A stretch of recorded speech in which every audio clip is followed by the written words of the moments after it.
주님을 찬양합니다. 2022년 겨울 훈련 집회 역대기상하 에스라기 느헤미야기 에스더기입니다. 먼저 우리는 메시지에 들어가기 전에 메시지 1번부터 한번 살펴보도록 하겠습니다. 메시지 1번의 전체 제목은 하나님의 영원한 경륜을 수행하기 위한 인간 역사 안에서의 하나님의 움직임입니다. 여기에서 성경은 두 역사의 기록임을 우리는 보았습니다. 하나님의 역사와 인간의 역사입니다. 신성한 역사인 하나님의 움직임은 바로 인간 역사 안에서 지금도 움직이고 계십니다. 구약은 사람과 함께 사람들 가운데 있는 하나님의 움직임이며 신약은 사람들 안에서의 하나님의 움직임입니다. 사람 안에서 하나님의 움직임의 5단계는 무엇입니까? 육체 되심, 인간 생활, 십자가, 부활, 승천입니다. 그렇다면 사람 안에서 하나님의 움직임의 5가지 결과는 무엇입니까? 교회, 그리스도의 몸, 새 사람, 과정을 거치시고 완결되신 3일 하나님의 유기체, 마지막으로 새 예루살렘입니다. 그러므로 우리는 이러한 구약의 12 역사서의 내재적인 의미 안으로 들어가야 합니다. 이것은 바로 하나님의 영원한 경륜입니다. 하나님께서 인간 역사 안에서의 움직임을 통하여 그분의 영원한 경륜을 수행하실 길을 준비하신다는 계시입니다. 이러한 영원한 경륜을 수행하기 위하여 그리스도의 신부를 준비하는 것, 곧 주님의 2번째 오심이 오늘날 세계 정세들의 모든 문제들과 이런 세상의 모든 문제들을 해결한다는 것을 우리는 보았습니다.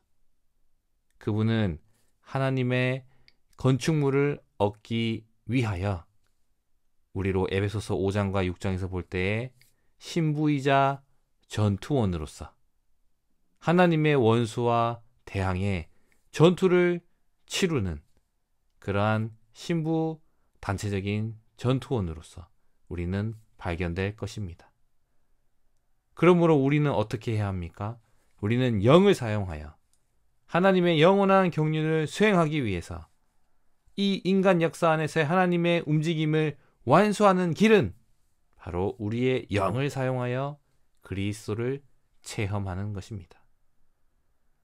우리의 영을 사용하여 7배로 강화되신 영이신 그리스도를 체험하고 누리는 것입니다. 우리가 이러한 누림 가운데에 우리는 또 전진해야 합니다. 메시지 2번에서는 이렇게 말합니다. 바빌론에 포로된 데서 돌아온 후 좋은 땅에서의 생활의 핵심적인 방면들을 제시하고 있습니다. 이스라엘 자손의 역사를 종합하여 볼 때 그들이 받은 영광과 수치, 그들의 생존과 멸망이 좋은 땅과 긴밀히 관계가 있음을 우리는 보았습니다.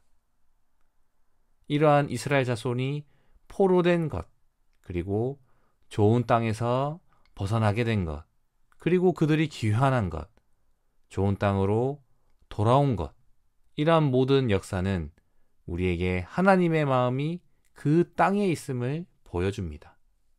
이것은 또한 우리에게 거울이 되어 우리가 좋은 땅에서 살 때 어떤 태도를 가져야 하는지를 알려줍니다. 그럴 때 우리는 기도하게 됩니다. 바로 하나님의 뜻을 표현하는 기도를 해야 하는 것입니다. 역대상 4장 10절에 잘 나와 있습니다. 야베스는 이스라엘의 하나님을 부르며 이렇게 말하였다. 오 주님께서 저에게 복을 넘치게 주시고 저의 지경을 넓혀 주시며 주님의 손이 저와 함께 하시고 주님께서 저를 악에서 지키시어 제가 괴롭힘을 당하지 않게 하여 주십시오. 하나님은 야베스의 간구를 이루어 주셨다. 라고 말합니다. 우리는 이렇게 하나님의 뜻을 표현하며 반응하는 기도를 해야 합니다. 요한일서 5장 14절과 15절을 볼 때 우리가 그분 앞에서 갖는 담대함은 바로 우리가 무엇이든지 그분의 뜻에 따라 구한다면 그분께서 들으신다는 것입니다. 라고 말하고 있기 때문입니다.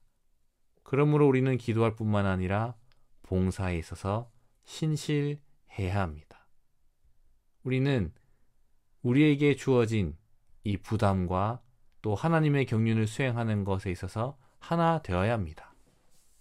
우리가 그분의 참된 몸을 건축하기 위하여 우리는 메시지 3번에 반드시 나아가야 합니다. 하나님의 제단인 번제단을 다시 쌓음입니다. 우리는 제단의 본질적인 의미를 알아야 합니다. 몸의 건축을 할 때, 성전이 건축될 때에 먼저 번제단을 다시 쌓는 것을 우리는 볼 필요가 있습니다. 번제단의 헌신을 회복해야 합니다. 이스라엘 백성은 돌아온 후 먼저 성전을 재건하지 않았습니다. 그들은 먼저 제단을 재건했습니다. 이것은 교회 생활의 재건을 위해서 먼저 절대적인 헌신을 할 필요가 있음을 의미합니다. 우리가 우리 모든 것을 제단 위에 올려놓는 것입니다. 하나님은 반드시 우리를 죽임으로써 그리고 불태움으로써 심판하셔야 합니다. 우리의 타고난 사람, 그런 사람의 생활은 그분의 건축을 위한 재료로 결코 받으실 수가 없습니다. 그렇기 때문에 우리가 할 수 있는 모든 것은 제단에 의해 심판받아야 합니다. 제단은 십자가를 상징합니다. 우리는 이 십자가에 의해 점검받고 심판받아야 합니다. 우리가 가진 것과 우리의 존재와 우리의 행하는 것과 우리가 할 수 있는 것과 우리가 위하는 것은 제단에 올려놓아야 합니다. 우리 자신을 위해 어떤 것도 보류해서는 안 됩니다. 이것의 진정한 의미는 하나님의 집을 회복하기 위해 우리는 제단을 회복해야 한다는 것입니다. 그러므로 우리의 생활은 절대적으로 하나님의 권익만을 위한 생활입니다. 이 생활은 십자가의 길이며 좁은 길이며 이러한 길 안에서 우리는 아무것도 갖지 않게 되고 아무것도 아닌 존재가 되며 아무것도 할 수 없게 되는 것입니다. 우리의 생활이 죽음을 통해 하나님께서 사람에게서 살아 나타나시게 하는 것이듯이 그리스도인의 일은, 우리의 일은 하나님께서 사람에게서 일해 나오시는 것입니다. 하나님의 생명은 우리 안에서 살아나와 우리의 생활이 되어야 합니다. 마찬가지로 하나님의 능력은 우리 안에서 나타나 우리의 일이 되어야 합니다. 이제 우리는 메시지 4번에 하나님의 신원자들의 신성한 격려를 통해 하나님의 집을 건축하는 일을 회복하는 것을 보겠습니다. 학개서 1장 2절과 5절 이렇게 말합니다. 만군의 여호와께서 이렇게 말씀하신다. 이 백성은 말하기를 때가 되지 않았다. 여호와의 집을 건축할 때가 되지 않았다. 라고 한다. 그때에 여호와의 말씀이 신원자 학개를 통해 임하였다. 이 집은 황폐해져 있는데 지금이 너희가 벽난로 장식한 집에 거주할 때냐. 그러기에 이제 만군의 여호와가 이렇게 말한다. 너희의 길들을 생각해 보아라. 그래서 1장 7절과 8절은 또 이렇게 말합니다. 만군의 여호와가 이렇게 말한다. 너희의 길들을 생각해 보아라. 너희는 산에 올라가서 나무를 가져다가 집을 건축하여라.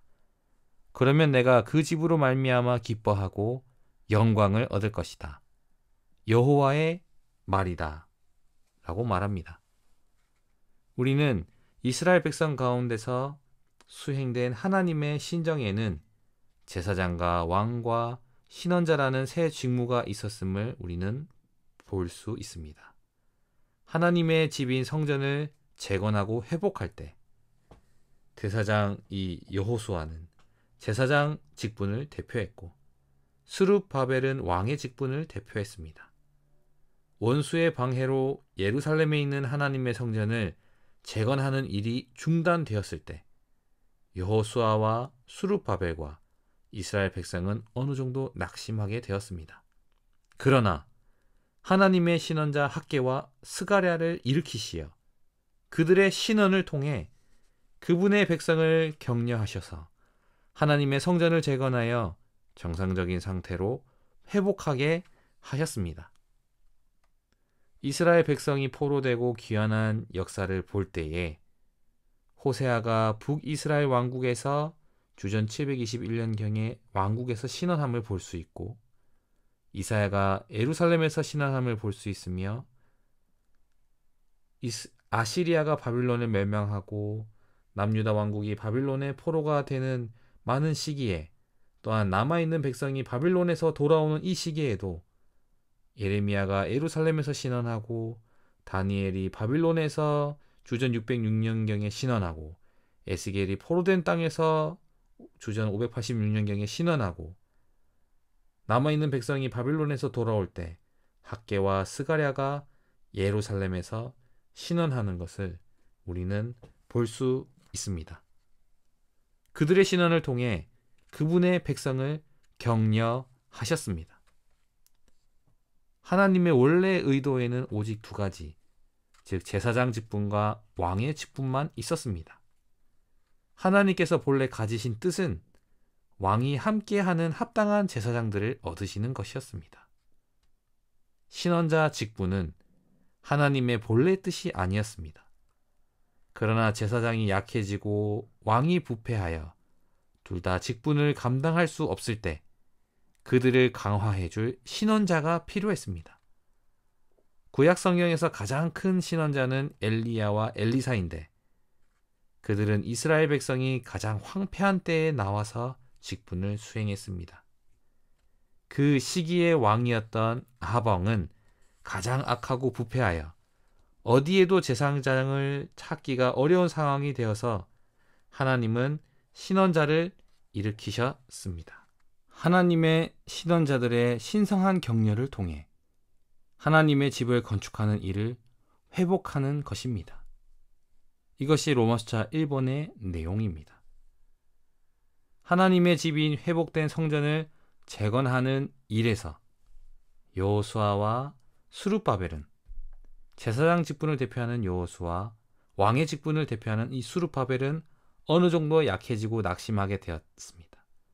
그러므로 하나님은 신원자 학개와 스가랴가 그분을 위해 말함으로써 여호수아와 스룹바벨을 강화하고 돕고 격려하셨습니다.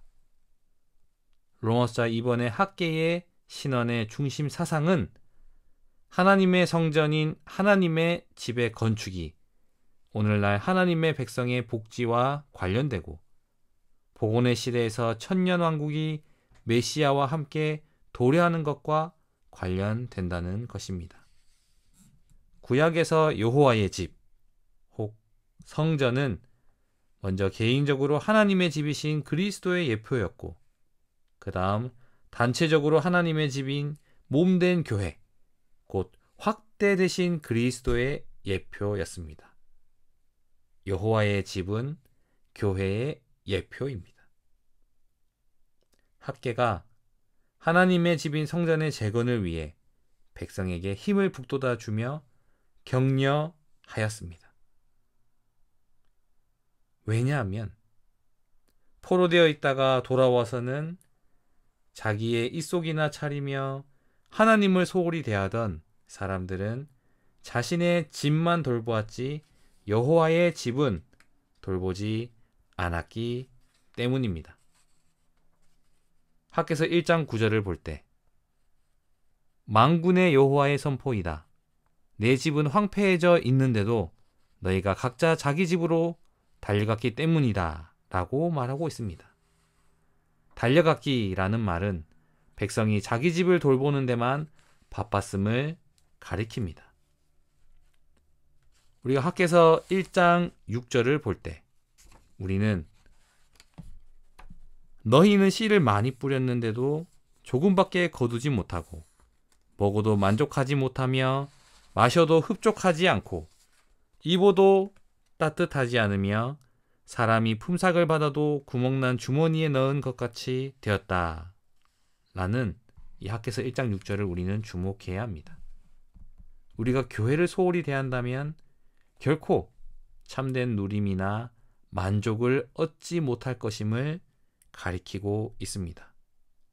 그러므로 우리는 몸의 건축을 위하여 자신의 상태를 돌이켜보고 건축을 위해 절대적이 되어야 합니다. 주님을 위해 일하는 것에 있어서 우리는 균형을 잃고 극단적으로 치우치기가 매우 쉽습니다. 균형이 잡혀야 됩니다. 우리의 생명이 자랄 뿐 아니라 반드시 인수도 증가해야 합니다. 교회 안에서는 생명이 날마다 자라야 하고 인수도 증가해야 합니다. 그렇지 않으면 우리는 균형 잡히지 않은 것이며 뒤집지 않은 전병일 것입니다. 우리가 2년에 한 사람을 주님께 인도할 수 없다면 이 땅에 사는 실질적인 목적이 별로 없는 것입니다. 이 땅에 하나의 대도시만 해도 그 안에 수백만 명의 사람이 있습니다. 그렇게 사람이 많은데 왜 우리는 한 사람도 주님께 인도할 수 없습니까? 회사의 운영이 올바른지 확인하는 가장 좋은 방법은 회사의 수입과 비용, 이익, 손실 및 부채, 그리고 과거의 거래액이 어느 정도 되는지 살펴보는 것입니다. 마찬가지로 우리는 집회가 훌륭하고 모든 것이 아주 좋다고 말할 것이 아니라 통계 수치와 보고서를 보아야 합니다. 우리의 교회 생활이 1년 동안 모든 것이 훌륭했지만 인수의 증가가 없다면 우리는 자신의 상태를 돌이켜 보아야 합니다.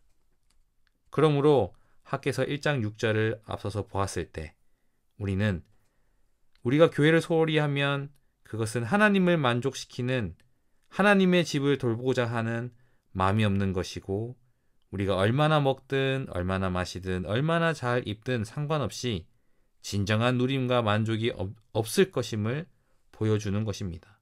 우리는 이것을 반드시 보아야 합니다.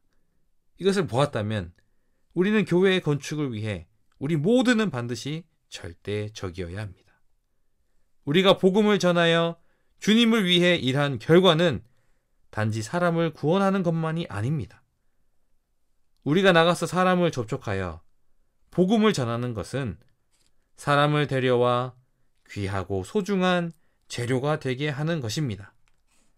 우리 모두는 주님께서 하신 명령에 반응해야 하며 복음을 전하고 새신자를 양육하며 사람을 돌보는 일에 부지런히 수고하여 주님의 집, 즉 그리스도의 몸인 교회가 건축되게 해야 합니다. 우리는 주님의 이 일에 수고해야 합니다. 다만 우리는 먼저 그분의 왕국과 그분의 의를 추구해야 합니다. 그러면 이 모든 것을 우리에게 더하실 것입니다. 하나님의 선민은 하나님의 집을 건축하는 일을 회복하기 위해 자신들의 영 안에서 분발되어 여호와의 집에서 일하러 왔습니다. 주님의 명령에 반응하여 우리 모두는 주 예수님께 사로잡혀 주님의 집, 곧 그리스도의 몸인 교회의 건축을 위해 복음을 전하고 새로운 믿는 이들을 먹이며 다른 이들을 돌보는 일을 해야 합니다. 우리가 교회 생활 안에서 첫째로 고려해야 할 것은 주님의 영광입니다. 교회 생활 안에서 결정을 내릴 때 최우선적으로 주님의 영광에 부합하는지를 우리는 보아야 합니다. 에베소서 3장 21절에서는 이렇게 말합니다. 교회 안에서와 그리스도 예수님 안에서 영광이 되대로 영원 무궁히 있으시기를 바랍니다. 아멘. 하나님을 영광스럽게 하는 것이 우리 봉사의 목적입니다. 우리가 하나님께 드릴 수 있는 최고의 봉사는 하나님 사람의 생활을 하는 것입니다. 이러한 하나님 사람의 생활을 함으로 하나님을 영광스럽게 하는 것입니다. 오, 주 예수님, 이제 개요의 로마자 3번에 왔습니다. 스가랴서는 등잔대의 7등잔이 하나님의 7영, 7배로 강화되신 영이시라는 것을 계시합니다. 하나님의 7영은 여호와의 7눈과 구속하시는 어린 양의 7눈과 건축을 위한 돌의 7눈으로서 삼일 하나님의 완전한 표현과 하나님의 집의 재건을 위한 분이십니다. 로마자 3번 이후에 우리는 스가랴서 3장 9절을 주목해야 합니다. 여기 내가 여호수아 앞에 놓은 돌을 보아라. 한 돌에 7눈이 있다. 내가 거기에 새길 것을 새기며 이 땅의 죄악을 하루 만에 없애겠다. 만군의 여호와의 선포이다. 라고 말합니다. 여호수아 앞에 놓인 돌은 하나님의 건축물을 위한 돌이신 그리스도를 예표합니다.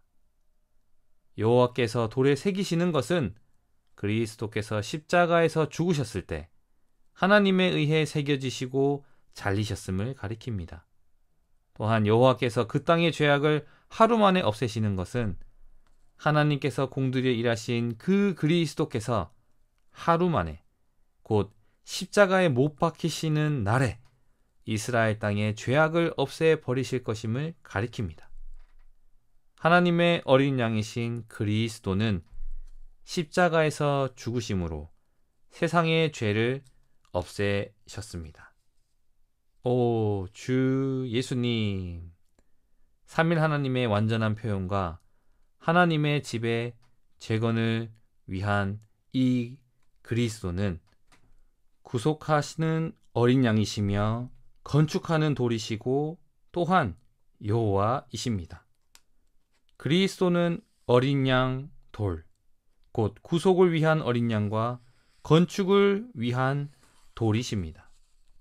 그리스도는 7눈, 곧 7영을 가진 건축하는 돌로서 그분 자신을 우리 안으로 옮겨 부으시어 우리를 하나님의 건축물을 위한 귀한 재료로 변화시키십니다. 주님께서 우리를 바라보시는 동안 그분의 7눈은 그분 자신을 우리 안으로 옮겨 부으십니다. 하나님의 건축물을 완성하시기 위해 7배로 강화되신 영은 구속하는 어린 양과 건축하는 돌이신 그리스도의 눈들이신데 이 눈들은 우리를 감찰하고 살피며 하나님의 건축물을 위해 그리스도의 본질과 풍성과 부담을 우리에게 주입하고 옮겨 붓기 위한 것입니다. 계시록 4장 5절은 이렇게 말합니다. 그 보좌에서 번개와 음성과 천둥이 나왔습니다. 그리고 보좌 앞에는 7등불이 타고 있었는데 이 7등불은 하나님의 7영입니다. 마지막 아담이신 그리스도는 부활 안에서 생명 주시는 영이 되셨고 이 생명 주시는 영은 또한 7배로 강화되신 영이시며 이 영은 생명의 영이십니다. 따라서 7영의 기능은 하나님의 영원한 초소인 새 예루살렘의 건축을 위하여 신성한 생명을 하나님의 백성 안으로 나누어 주는 것입니다. 7배로 강화되신 영은 7등불로서 우리를 태우시고 비추시며 폭로하시고 살피시고 심판하시며 순수하게 하시고 정련하심으로 금등잔대들을 산출하시어 하나님의 신약 경륜을 성취하십니다. 그리고 등잔대 양쪽에 있는 두 올리브 나무는 그 당시 대제사장인 여호수아와 총독인 스룹바벨을 상징하는데 이들은 하나님의 성전 재건을 위해 여호와의 영으로 채워진 기름의 두 아들이었습니다. 등잔대인 교회는 신성한 본성을 지니신 하나님의 기름, 곧 7배로 강화되신 영을 포함한 샤시는 3일 하나님의 견고한 체현입니다. 이 기름 자체가 금입니다. 이것은 금이 기름처럼 흐른다는 것을 의미합니다. 그러므로 더 많은 기름이 등잔대 안으로 더해진다는 것은 더 많은 금이 더해진다는 것을 의미합니다. 왜냐하면 그리스도 안에 모든 믿는 이들은 신선한 기름의 아들들로서 곧 즐거움의 기름이신 신선하고 현존하고 완결되신 영으로 충만하여 등잔대에 빛나는 증거, 곧 예수님의 증거를 위해 등잔대 안으로 그 영을 흘려보내는 이들이기 때문입니다. 우리는 이러한 이들이 되어야 합니다. 우리는 더 많은 금을 얻기 위하여, 그분 자신을 더 많이 얻기 위하여 날마다 대가를 지불해야 합니다. 이럴 때 우리는 금으로 된 새 예루살렘을 건축하기 위해 순수한 금등 잔대가 될 수 있습니다. 오늘 우리의 체험에 적용해 볼 때 우리는 우리에게서 흘러나오는 그 영께서 하나님이시고 하나님께서 금이신 것을 보게 됩니다. 이처럼 우리가 그리스도를 다른 이들에게 전해주어 그들에게 기름을 공급해 줄 때, 다음 세대들에게 기름을 공급해 줄 때 우리는 사실상 그들에게 하나님을 공급하고 있는 것입니다. 다시 말해서 하나님께서 우리에게서 흘러나오셔서 그들 안으로 들어가고 계시는 것입니다. 우리 모두는 우리 자신에게서 다른 이들 안으로 하나님을 옮겨붓는 올리브 나무가 되어야 합니다. 이런 식으로 기름은 하나님을 흘려내보내는 올리브 나무가 된 사람들에 의해 궁핍한 사람들에게 공급될 것입니다. 이것이 바로 새 예루살렘을 건축하기 위해 순수한 금등 잔대의 바로 기능인 것입니다.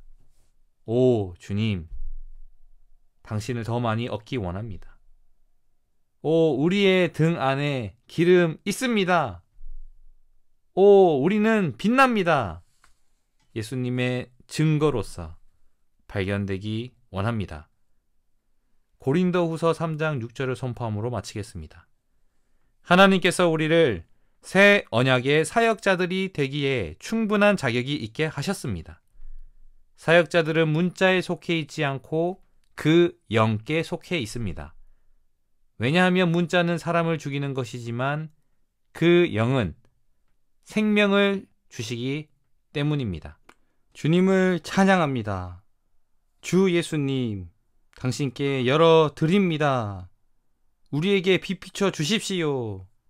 우리를 살피시고 우리의 내적인 존재를 만져주시고 폭로해 주십시오. 당신의 빛 가운데에 주 예수님, 빛비춤에 의해 순수한 금 등 잔대로 발견되기 원합니다. 우리가 영 안에서 당신을 분배의 통로로 발견되기 원하고, 주 예수님, 당신의 긍휼과 은혜로 매일 사람들에게 당신 자신을 분배해내기 원합니다. 이 모든 것이 하나님의 영광을 위한 것이기 원합니다. 우리의 복음 전파, 우리의 목양, 우리의 모든 교회 생활이, 우리의 활력 그룹이 이러한 하나님의 영광을 위하기 원합니다. 그럴 때 생수의 흐름이 있을 것입니다. 하나님의 영광을 위합니다. 우리의 속 존재를 빛비춰 주십시오. 당신을 흘려보내는 통로로 발견되기 원합니다. 오늘 이 시대에 우리 모두가 예수님의 증거로 발견되기 원합니다. 주님을 찬양합니다.